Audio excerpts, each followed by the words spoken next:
Jim Lurkey, owner of Safety Connections, and my leadership blurb for the week. I want to share a couple points on leadership's biggest frustrations. Most relevant, most recently, things I hear. Here's my thoughts. Wouldn't one love to know your boss's biggest pet peeves? Not the usual ones like making sure you're productive, but the ones they rarely discuss. Part of some of my past engagements speaking with managing difficult people, I would ask those in attendance, if you had a group of employees sitting here right now, what would you tell them are your biggest pet peeves?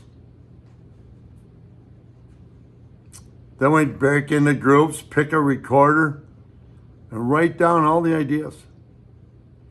Come up with the top 10 frustrations. Simply alarming sometimes. We then had a group discussion where each table took turns sharing their findings. We'd write them on flip charts. All right? And what things came up consistently? We asked not to write down more than 10. So, what are those things? Well, the information on the list might seem like common sense. You and I both know common sense isn't always commonly applied. Anyone involved with managing difficult people knows this to be the case.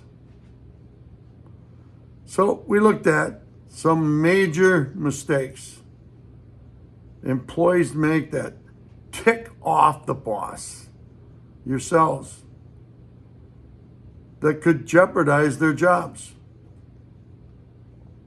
Let's start with a couple today. Number one, excessive absenteeism and chronic tardiness. Know any clock watchers who, irrelevant, but take off so fast from work, they leave skid marks? Use excuses such as the kids, the husband, wife not working, or that they're late due to construction on the roadways or inclement weather or alarm not going off. Certainly, these can be legitimate issues on occasion, but when there's a litany of excuses, managers tune out and tune into the idea of taking disciplinary action.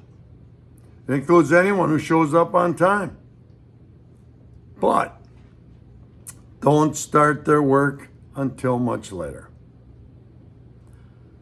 Negativity and a lack of buy-in. It's a problem child, a whiner who complains, has no solutions, and says, I don't get paid enough to worry about that, or says sarcastically, it's not my job. Managers don't want to manage a whiner or water cooler instigator, as I call them, someone who rallies everyone around their complaints. I refer to the employee who interrupts everyone as to whine about unstaffing or how busy they are, or busy doing nothing. In managing difficult people, why is this a pet peeve? Because their behavior rubs off on the rest of the staff. Simply put, those who whine rarely come up with ideas, and they want the boss to solve their problems. In closing today, I would just tell you, you're either part of the solution or part of the problem. There's no in between. Keep that in mind in the days ahead. We'll look forward to talking to you next week. Take care.